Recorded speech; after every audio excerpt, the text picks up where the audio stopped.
Esta semana, a Operação Eficiência, um desdobramento da Lava Jato, tentou prender na quinta-feira aquele que foi um dos homens mais ricos do mundo, o empresário Eike Batista. Eike Batista tinha viajado para os Estados Unidos 2 dias antes. Desde então, ele é considerado foragido e o nome dele foi para a lista dos mais procurados da Interpol. O Fantástico teve acesso exclusivo à investigação, que também revelou mais detalhes dos gastos milionários do ex-governador do Rio, Sérgio Cabral.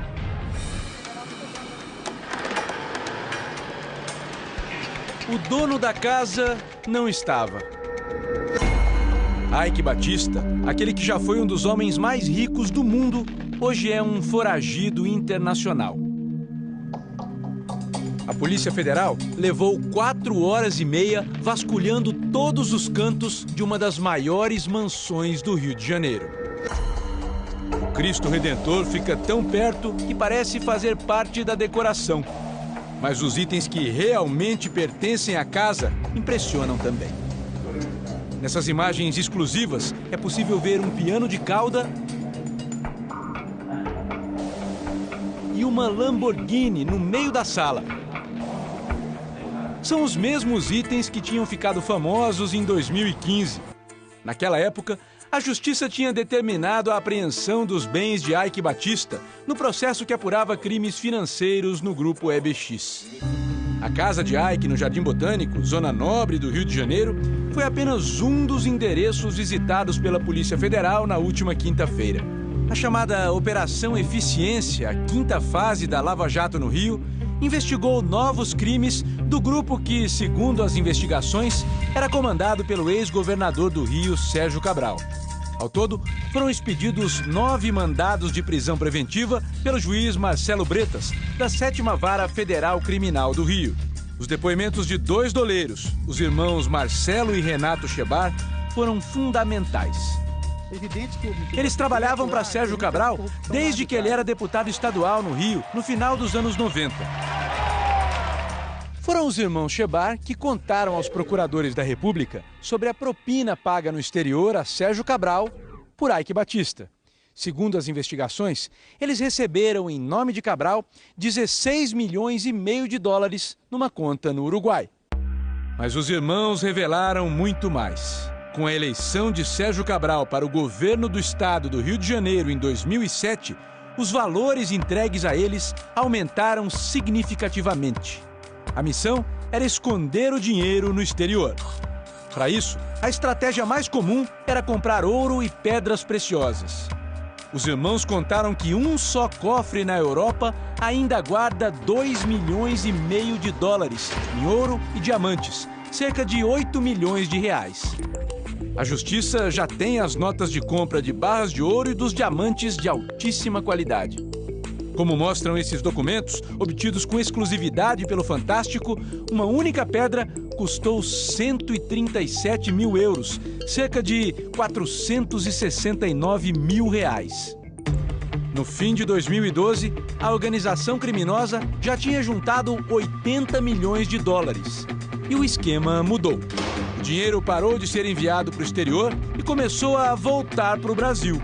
Os irmãos Shebar se transformaram numa espécie de banco particular de Sérgio Cabral.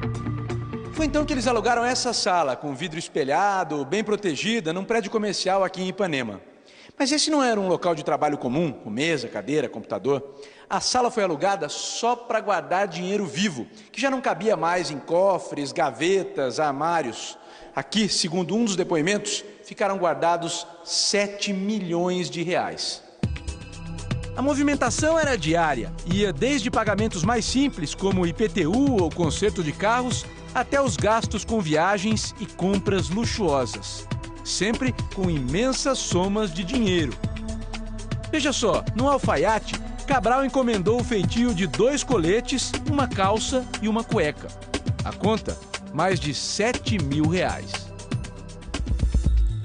Os gastos da mulher do ex-governador do Rio, Adriana Anselmo, não ficam atrás. Incluem, por exemplo, um armário para a cozinha e outro para a área de serviço. O valor, 183 mil reais, divididos em 10 parcelas. Dos valores que a Operação Eficiência descobriu no exterior, 80% já foram repatriados. recursos que podem ajudar a aliviar a crise nas contas do Estado do Rio. Com certeza a origem dos recursos, que foram repatriados vai ser levada em conta em relação à sua destinação, inclusive retornando aos cofres públicos do Estado do Rio de Janeiro, salientando aí que vai ser decidido aí pela Justiça Federal. As operações financeiras se ramificavam para outros doleiros. Diversos codinomes aparecem nas planilhas obtidas durante a investigação, como Margarida, Novato ou Enrolado. Esse último era o apelido de Álvaro Novis, que também foi preso na quinta-feira. As investigações da Polícia Federal e do Ministério Público Federal apontam que ele é uma peça-chave no esquema da organização criminosa de Sérgio Cabral. Só entre setembro de 2014 e maio de 2015, ele foi o responsável por repasses que somam mais de 23 milhões de reais. A secretária da família Cabral, Sônia Ferreira Batista, disse num depoimento que, antes de ser preso, Sérgio Cabral gastava em torno de 220 mil reais por mês. Mas, de acordo com os investigadores, esse valor era muito maior. Uma organização muito estruturada, muito sofisticada, movimentando muito dinheiro. Nós não sabemos ainda qual é a total extensão da fortuna ilícita ocultada pela organização criminosa chefiada pelo senhor Sérgio Cabral, mas nós temos elementos para acreditar que ainda mais e nós vamos continuar procurando.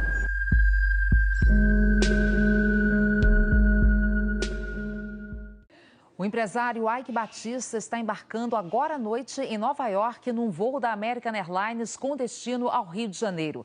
Ike chegou agora há pouco ao aeroporto sozinho. O voo 973 está programado para partir de Nova York à 00h45, horário de Brasília, e deve chegar ao aeroporto Antônio Carlos Jobim, no Rio, às 10h30 da manhã desta segunda-feira. Ike Batista é considerado foragido internacional desde quinta-feira, quando a Polícia Federal esteve na casa dele, na zona sul do Rio, para cumprir um mandado de prisão preventiva na chamada Operação Eficiência, quinta fase da Lava Jato, no Rio. A ex-mulher do ex-governador do Rio de Janeiro, Sérgio Cabral, Suzana Neves Cabral, disse em depoimento à Polícia Federal que a pensão paga pelo ex-marido era em dinheiro vivo. Os procuradores acreditam que ela tem recebido quase 900 mil reais do esquema de propina. A reportagem é do Vladimir Neto. Suzana Neves Cabral prestou depoimento na semana passada. Ela foi um dos alvos da Operação Eficiência, desdobramento da Lava Jato que esta semana tentou prender o empresário Ike Batista. A ex-mulher de Sérgio Cabral, hoje preso, foi citada nas investigações como beneficiária de dinheiro do esquema de corrupção em obras que teria funcionado no governo do Rio. Suzana foi casada com Cabral até 1996. No depoimento conseguido pela Globo News, Suzana, que teve 3 filhos com Cabral, disse que desde 2002 recebia dinheiro do ex-governador para custear despesas da casa e dos filhos que moram com ela. Segundo Suzana, ultimamente ela recebia a quantia de 15 a 20 mil reais em média, em espécie, diretamente de Carlos Bezerra, amando de Sérgio Cabral. Carlos Bezerra, que é padrinho de um dos filhos de Suzana com Cabral, é apontado pelos investigadores como um operador financeiro do ex-governador. De acordo com o Ministério Público Federal, Suzana era chamada de Suzy nas anotações dele. E entre 2014 e 2016, ela teria recebido 883 mil reais. No depoimento, Suzana disse que desconhece as anotações de valores para Suzy, que não sabe sequer quem é Suzy. Ela afirmou também que não possui nem nunca possuiu contas no exterior e que, pelo que sabe, não tem obras de arte ou joias de valor significativo. Em colaboração premiada, os irmãos Marcelo e Renato Chebar, doleiros de Sérgio Cabral, disseram que os gastos dela envolviam também boletos de cartão de crédito com valores elevados, de 40 a 50 mil reais por mês. Desde agosto do ano passado, Suzana é assessora do atual presidente da Assembleia Legislativa do Rio, Jorge Pisciani, do PMDB. A polícia e o Ministério Público querem descobrir agora o quanto ela sabia sobre a origem do dinheiro que ela recebia de Cabral. O advogado de Suzana Neves Cabral, Sérgio Rieira, disse que ela não desconfiava da origem de dinheiro recebido, já que o ex-governador do Rio, Sérgio Cabral, sempre teve uma vida confortável. Disse ainda que Suzana nunca recebeu valores muito altos e que todo o dinheiro era para custear a criação dos 3 filhos. A defesa de Luiz Carlos Bezerra, que foi preso em novembro pela Operação Calicut, junto com Sérgio Cabral, disse que só vai se manifestar no processo. O presidente em exercício do Superior Tribunal de Justiça, ministro Humberto Martins, negou o pedido de liberdade para o ex-governador do Rio de Janeiro, Sérgio Cabral Filho, preso na Operação Calicut. A defesa do ex-governador alegou no pedido que não há elementos para a manutenção da prisão de Sérgio Cabral. Já o ministro concluiu que não há vícios no decreto de prisão, nem situação de abuso de poder ou ilegalidade.